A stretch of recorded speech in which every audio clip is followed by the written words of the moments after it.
Shields to Watson on the right wing. Inside to Shields in the high post. Working around to McVeigh, left wing for three. Got it! Jack McVeigh, now 6 points, his first three ball of the game. He looked impressive on Monday with that double-double. He looks impressive early, sinking the three. Huskers up 15. Latrell Love, a deep jumper, airballed it. Webster with another rebound. Webster brings it up quickly. Quick shot to Shields, to McVeigh for three again. You betcha! Jack McVeigh! 2 straight three balls. Nebraska in the 30s now. They lead 31-13. No worries for Nebraska as they maintain possession. Shields, right wing for three. Splashed it. Siobhan Shields now into double digits. And he has 10 points. Shields inbound from the baseline to McVeigh, to Watson, to Parker, to Shields. On the left wing, thought about a three. Inside pass to Morrow. Morrow to the glass, and he gets the layup to fall. Ed Morrow, another freshman from this Husker team. He has 3 points tonight. Good looking shot. And an airball three from Vashi Vaughn. Benny Parker right there for the rebound. Quick pass to Shields. Shields at the layup. Good! Siobhan Shields continues to roll here in the second half, giving him 15 points. 6 of 10 from the floor. Huskers have cracked 60. Anya Kalenta, there she is from the top of the circle, from the left wing for three, and she nails it. Anya Kalenta, her first points of the night. That's her first three-pointer of the season, puts Nebraska up 5. And here's a three, Natalie Romeo from the left wing, a quick response there in the left corner. Her first 3 points of the night. Richardson, little crossover dribble, going in for two, off the glass and in. Amber Richardson, a nice effort to drive that ball in. That gives her 4 on the night. And the game's tied 21. Romeo wide open, right corner for three, splashes it off the assist from Rachel Terrio. And Nebraska back up 3. Missed shot from Nene Cole. Rebound Romeo. Oh, she is fast in transition. Romeo to Simon. Deep 2 left side. Got it! Over to Romeo in the left corner. Now back out to Terrio. $1:20 to go. Terrio for 3. Got it! Rachel Terrio getting it on the fun now. Now 4 of 11 from the floor. She is 9 points for Terrio. Huskers rolling 38-21. Simon wide open for 3. Left corner. Got it! Maddie Simon. What a nice shot to get the crowd back into it. And for Maddie Simon, that's only her 3rd three-pointer of the year. And it puts Nebraska up 21, their largest lead, with under 2 minutes to go in the third. Abbott, the 0-1. Inside, here goes Bolt, and he will be safe. The throw to the second baseman, Caulfield, wasn't timed, but Caulfield did not have his cleat on the bag. That allowed Bolt to slide in for his 7th stolen base of the year. Up until the 6th inning when Nebraska was able to notch 3 more hits, and Fish gets that one down for a base hit. Phil Caulfield diving for it. Couldn't get a hand on it. A 1-out single for Taylor Fish. 2 of the 3.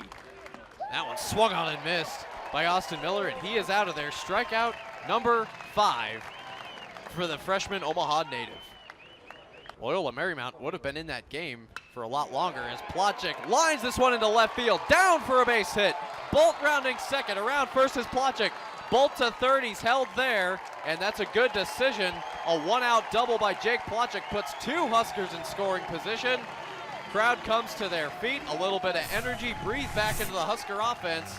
Schreiber's hit 5 home runs. A grand slam would not be out of the question. The 1-0 swung on. Shallow center, it's in for a base hit. Shallow right center. Bolt's gonna score. Plotchik right behind him. Throw to Cassidy Brown, not in time.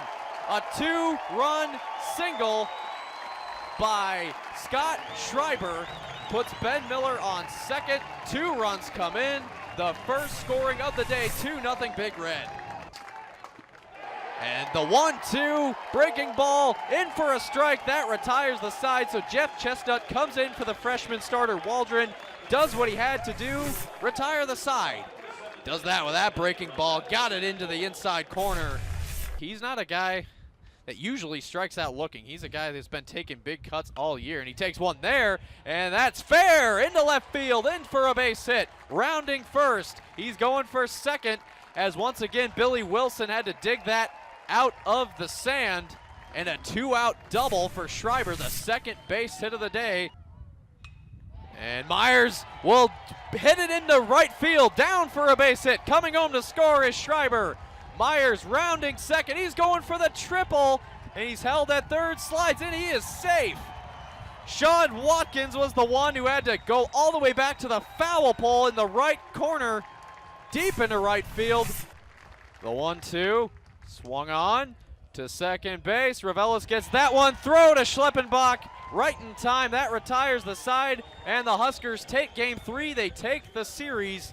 They win the third 3-0. These two teams share the color red and the letter N as a logo, but only one of these teams can share in a victory in this weekend series. It's the rubber match between the Nebraska Cornhuskers and the Colonels of Nicholls State. So Nicholls State will bat first, and outfielding for Nebraska, Bolton center, Alvarado in left, Revelis the shortstop, Plotchik at third, Fish doing the catching, Wilkening did yesterday, and then Miller at first, Jake Schleppenbach at second for Nicholls State. But yeah, 3 of 5 yesterday. He's on with that base hit, and that one is a pop fly to Schleppenbach, who got Shermer out before he touched second base, and then he threw it to Ben Miller for the 4-3 double play. So interesting play that time, as it was a blooper to Schlepp. He caught the pop fly, tagged out Shermer, and then the throw to first to retire Reese.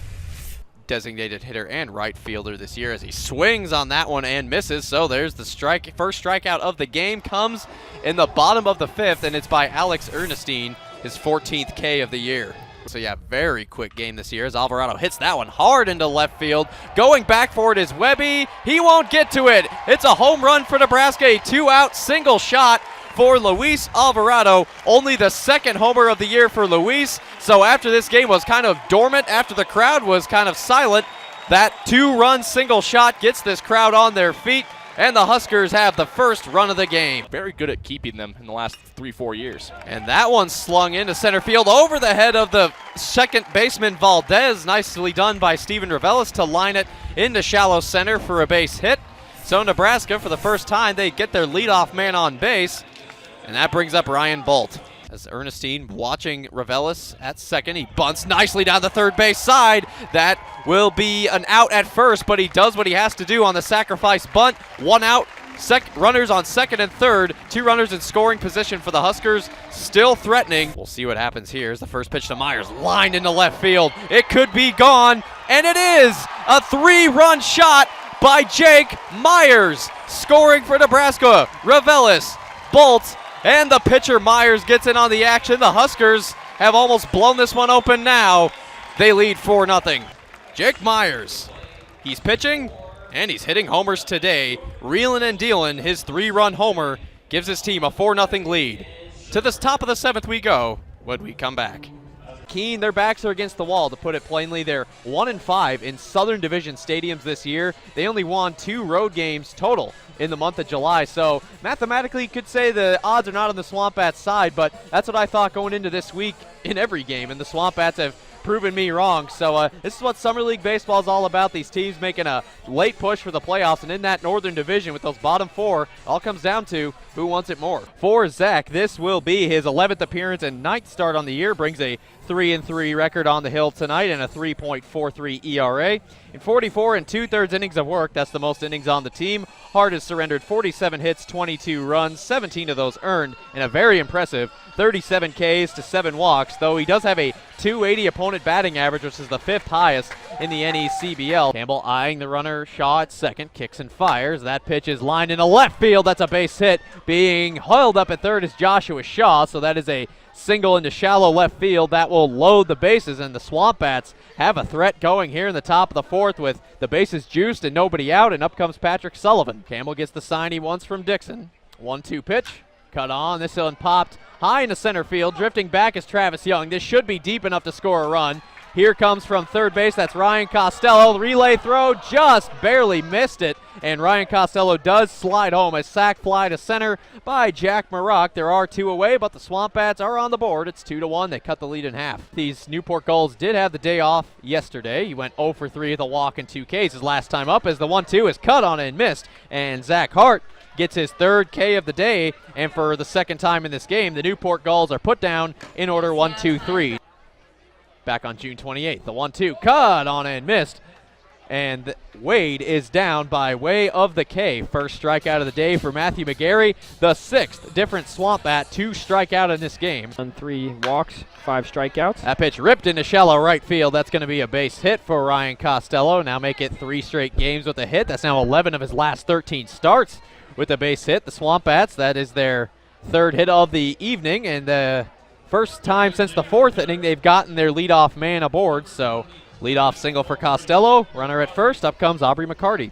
The 1-2 pitch is cut on, lifted into shallow center. That will be caught by the shortstop, Connor Kaiser. I thought maybe that was going to be a blooper, but that hung up just long enough for Kaiser to drift over, moving left to right on the outer edge of the dirt to make the grab, hold the runner at first, and record the first out of the inning. North of 70 pitches, just threw his 72nd as that pitch is lifted into right center field. Looking up at it were Jamal Wade and Jack Marock. It drops right in front of Wade by the Ivory in right center field, and that is a leadoff stand-up double by Troy Dixon. The University of Missouri, Powder Springs, Georgia native, lifts that pitch into left center field. Nobody there. That's going to get down, bounces off the wall. It's a base hit. Coming around third to score is Troy Dixon. Relay throw will hold.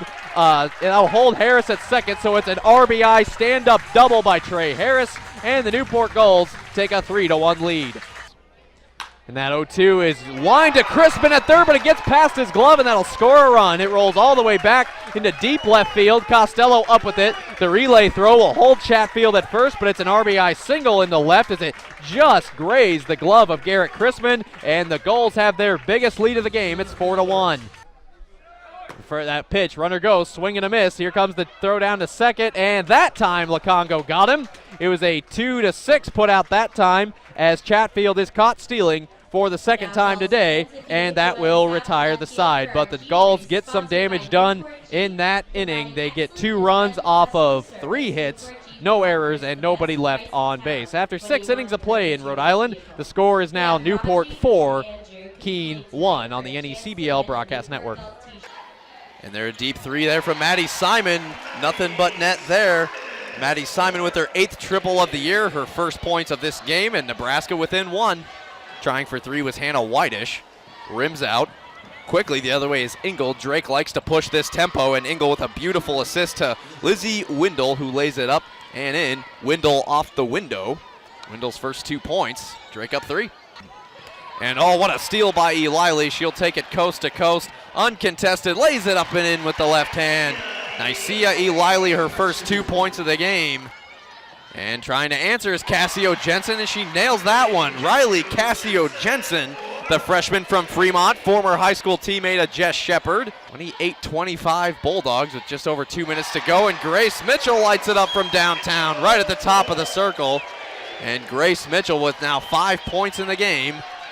And Nebraska has tied it for the first time in this half. Nicaea Eliley, defensive board. Fast break the other way with a beautiful feed to Hannah Whitish, who finishes with the left hand. And Nebraska up 3. And Pinnacle Bank Arena finally coming alive here tonight. Drake has led for all but 56 seconds of this game. Havers gets a feed from Sincor, and Havers, oh my goodness, what a game she's having. Now into double figures, 11 points. Nebraska takes the 1-point lead. Shot clock is dark. Engel inbounds to back row. Now back to Engel, who works in the high post, drives it in, and lays up a shot. And Drake is up 38-33 now. That's a 6-0 run by the Bulldogs. As Sincor tries a 3, left side, Jasmine Sincor, nothing but net. Nebraska has tied the game. Sincor brings it across the timeline, give to Shepard, top of the circle for 3, got it! Jessica Shepard has made a 3 in every game this year. That's 9 straight. And Nebraska back within 2 scores again. Lizzie Windle driving in from the right side. Rebound, Jessica Shepard. What a matchup that is. Truly 2 of the best basketball players in the Midwest. Shepard to Eliley. Eliley going baseline left side, puts it up and in. Oh my goodness, weaving through the defense. And Nebraska right back in it. It's 54-50. Now Nebraska on a 5-0 run, and answering right back, Becca Jonas with a 3 to silence the Pinnacle Bank Arena crowd.